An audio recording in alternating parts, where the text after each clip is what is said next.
Perempuan juga membutuhkan kekuatan untuk bagaimana dia harus mempersiapkan apa yang dibutuhkan oleh suami, oleh anak, oleh kebutuhan rumah kita sendiri. Bagaimana cara seorang ibu mengajak anak-anaknya atau keluarganya memanfaatkan momen Ramadan ini untuk lebih beribadahnya lebih banyak, terutama membaca Al-Quran atau mengkaji-kaji soal-soal agama.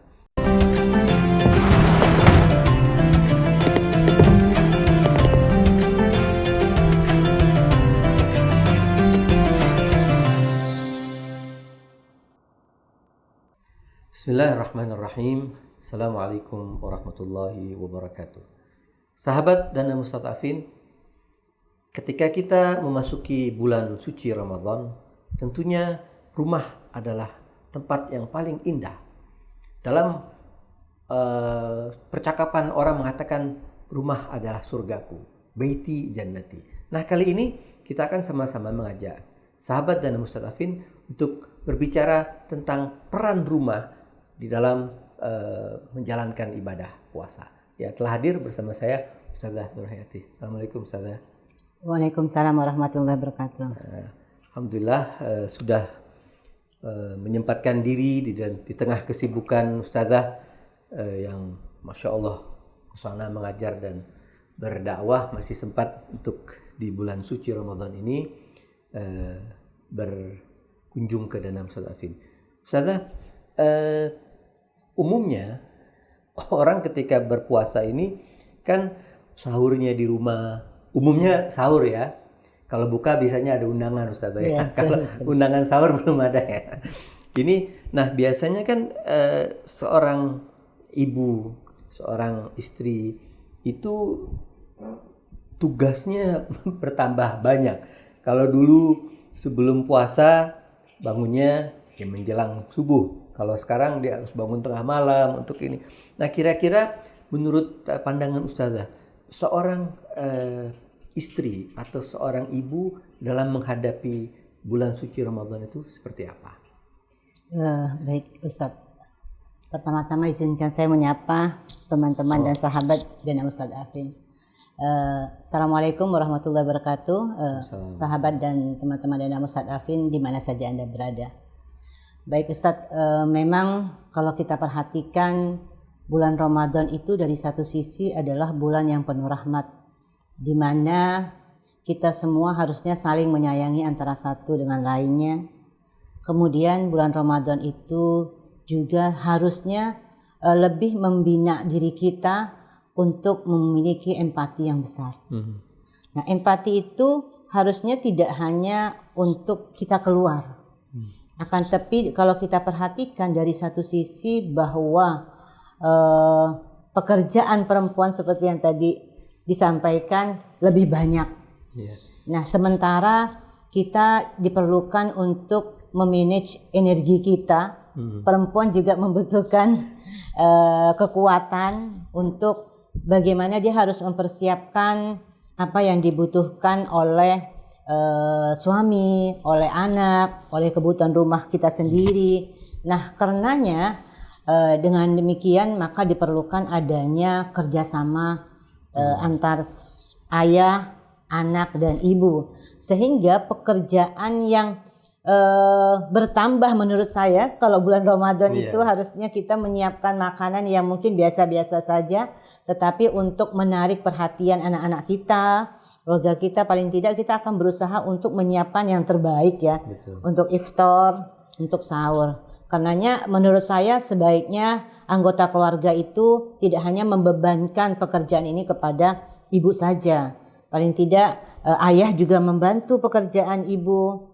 Artinya tidak harus yang berat-berat, hal-hal yang ringan saja, sekaligus untuk mengajarkan kepada anak-anak kita, oh ayah kita juga membantu ibu kita. Apalagi kita paling tidak contoh misalnya anak diminta untuk menyiapkan es ketika kita buka puasa, atau memang mungkin ibu yang memasak tapi ayah yang meminta anak-anak ayo kita bantu ibu. Saya pikir hal yang demikian itu meskipun itu hanya hal kecil ya Ustaz, hal yang remeh, akan tapi itu sangat memiliki dampak yang besar sekali. Betul. Kenapa? Karena anak juga punya semangat saat itu ketika melihat ayahnya memulai membantu ibu, maka anak juga akan bersama-sama, oh saya juga kepengen bantu dari sisi yang manapun. Artinya dia ikut campur, ikut dalam terjun untuk menyiapkan iftar kita, menyiapkan sahur kita. Nah,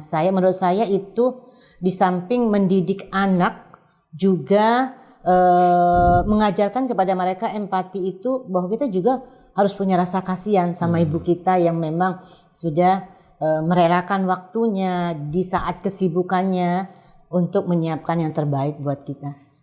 Berarti kalau boleh saya mengambil kesimpulan bahwa dalam pandangan Ustazah, ini Ramadan ini adalah madrasah yang mengajarkan kepada kita untuk saling tolong menolong antara istri, suami, ayah, ibu, anak-anak. Dan ketika di dalam sebuah rumah tangga itu beban itu tidak hanya diberikan kepada ibu, itu beban bersama, itu maka akan terjadilah sebuah keharmonian. Betul, Ustaz. Ya, nah memang kita di Indonesia ini manja ya Ustaz. Ya, dari satu sisi kadang-kadang begitu Ustaz. Semuanya pengen dilayani. Betul. Kalau mungkin kan kita lihat di luar, ya mereka melayani sendiri-sendiri. Iya, ya. betul. Ya, jadi kalau memang mau Ramadan ini adalah madrasah yang mengajarkan kepada kita agar kita ini bisa saling tolong menolong, saling membantu. Nah, kalau Ustazah sendiri, bagaimana Ustazah memanage waktu? Artinya kan tadi seperti Ustazah sampaikan bahwa ketika Ramadan ini kan kita sahur, ada jam yang harus kita tidur kita kurangi. Kemudian ketika mau iftar, buka bersama, itu kita juga harus waktu persiapkan. Ya, betul. Nah sementara Ustazah kan juga punya aktivitas di luar. Ya. Nah bagaimana Ustazah memanage waktu menyiapkan sahur dan buka sekaligus juga beraktivitas di luar?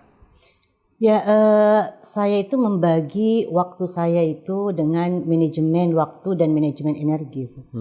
Dimana ketika saya pertama harus tahu bagaimana kondisi saya. Manajemen energi itu penting karena saya tahu bahwa saya ketika akan melakukan aktivitas, kondisi saya itu memang mampu untuk melakukan itu. Nah, untuk manajemen waktu saya akan memprioritaskan mana yang lebih utama. Mungkin di antara pekerjaan yang banyak, yang saya harus utamakan adalah mana yang memang harus dibutuhkan hari ini dan mana yang memang prioritas untuk lebih dikerjakan. Sehingga dengan banyaknya pekerjaan yang saya miliki tidak membuat kita tuh stres gitu loh Ustaz, dengan banyaknya pekerjaan di luar. Begitu juga harus bekerja di dalam rumah, untuk terutama pada bulan Ramadan ini sudah pasti pekerjaan akan bertambah. Nah, dengan demikian kalau kita sudah tahu waktu kita sudah tahu kondisi kita akan mengerjakan semua itu dengan enak, dengan baik. Sudah pasti juga apa yang kita kerjakan itu harus berdasarkan suka ya Ustaz. Suka, tulus, ikhlas, sehingga apa yang kita kerjakan itu kita bahagia gitu loh. Bukan karena terpaksa. Bukan karena terpaksa. Karena kalau kita ngerjakan sesuatu itu dalam keadaan terpaksa, itu akan jadi beban buat kita, beban mental buat kita. Ketika itu menjadi beban mental buat kita, itu akan membuat kita tuh stres. Beda halnya ketika kita tahu bahwa apa yang akan kita lakukan ini memang sebuah ibadah. Kita niatkan apa yang kita lakukan ini untuk ibadah, maka menurut saya itu akan lebih mudah. Dan kita juga mengerjakannya enjoy, senang, tidak akan stres. Karena kalau kita stres itu akan memiliki dampak pada yang lainnya. Dan itu akan terbawa kepada keluarga juga. Akan terbawa pada keluarga. Begitu juga kita akan menyiapkan segalanya juga mungkin ya menurut saya jadi tidak enak gitu loh. Itu menurut saya yang harus kita perhatikan pertama ya. Oh berarti seorang ibu rumah tangga yang punya aktivitas di luar juga harus mengatur skala prioritas ya Ustaz. Ya, betul. Prioritas, dan tentunya itu ketika melakukan itu harus dengan tanpa beban. Ya. Nah, Ustazah, kan kalau sekarang ini Ramadan itu umumnya orang-orang lebih semangat untuk beribadah itu lebih dibanding bulan-bulan yang selain Ramadan. Nah biasanya kan ketika Ramadan tiba, orang-orang sebelum Ramadan tiba, orang-orang rame beli Al-Quran, Oh iya betul. perempuan beli mukena, laki-laki beli kopiah, beli sarung, perangkat untuk ibadah. Nah kira-kira menurut Ustazah, bagaimana cara seorang ibu mengajak anak-anaknya atau keluarganya untuk memanfaatkan momen Ramadan ini untuk lebih dekat beribadahnya lebih banyak, terutama membaca Al-Quran atau mengkaji-kaji soal-soal agama? Saya berpikir bahwa latihan itu untuk mendidik anak-anak kita itu pada ibadah, terutama pada bulan-bulan Ramadan itu memang tidak bisa langsung ya Ustaz. Oleh karena itu Allah Subhanahu wa taala itu sudah menuntun kita dari bulan Rajab, Sa'ban menuju Ramadan. Nah, kalau saya pribadi memang anak-anak saya itu saya mulai mereka untuk mulai berlatih menuju Ramadan itu dari bulan Rajab, Sa'ban dan Ramadan, meskipun pada kesehariannya mereka itu sudah biasa ngaji dan lain sebagainya. Akan tetapi untuk prioritas Ramadan ini pasti lebih dong. Betul. Tingkat ini komitmennya bagi mereka harus lebih menyiapkan ibadah mereka. Nah, pada awal itu saya sudah sampaikan, misalnya kita berusaha sebagai orang tua untuk menyampaikan bahwa kita ini adalah bulan Ramadan, harus memperbanyak ibadah, sayang kalau memang bulan Ramadan ini dilalui dengan begitu saja. Di samping itu menurut saya bahwa anak-anak itu sebenarnya sudah punya pemikiran untuk mempersiapkan Ramadan itu sebaik mungkin Ustaz. Di samping kalau saya lihat ya, ada tugas-tugas dari sekolah yang mana mereka punya jadwal untuk mereka isi. Nah itu sangat membantu kita sebagai orang tua untuk mengajarkan mereka. Artinya ketika kita mengajarkan mereka itu harusnya lebih fun, lebih senang. Jadi kita tidak butuh adanya harus pemaksaan. Jadi misalnya bahwa ayo kita bareng-bareng tadarus misalnya Ustaz. Tidak harus tadarus itu harus banyak. Jadi menurut saya tidak harus banyak, akan tapi sedikit tapi komitmen, continue itu lebih bagus. Jadi misalnya saya dengan anak-anak saya atau ayahnya untuk kita baca tadarus bersama dengan beberapa ayat atau menerjemahkan maksud daripada ayat-ayat tersebut, itu lebih baik menurut saya daripada kita harus memaksakan mereka hanya selama Ramadan tapi setelahnya mereka tidak melakukan kembali. Ramadan harus khatam. Ya, jadi komitmen itu kita harus bina selama bulan Ramadan dengan menyadarkan mereka dengan penyadaran yang benar-benar menyenangkan, bukan sebuah pemaksaan. Karena yang memang dituntut dalam bulan Ramadan itu menurut saya adalah kesadaran setiap pribadi untuk melakukan kebaikan, bukan pemaksaan. Karena ketika pemaksaan itu efeknya menurut saya itu juga tidak akan lama. Betul. Iya.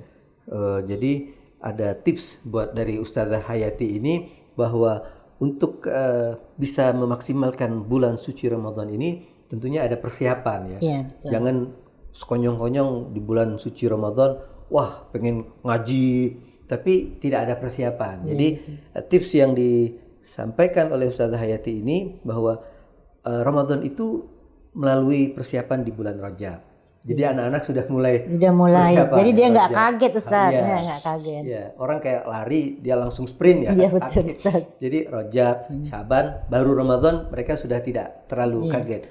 Jadi luar biasa tips ini ya, bahwa Ramadan itu adalah target, tapi kita harus persiapkan di bulan Rajab, Syaban ya.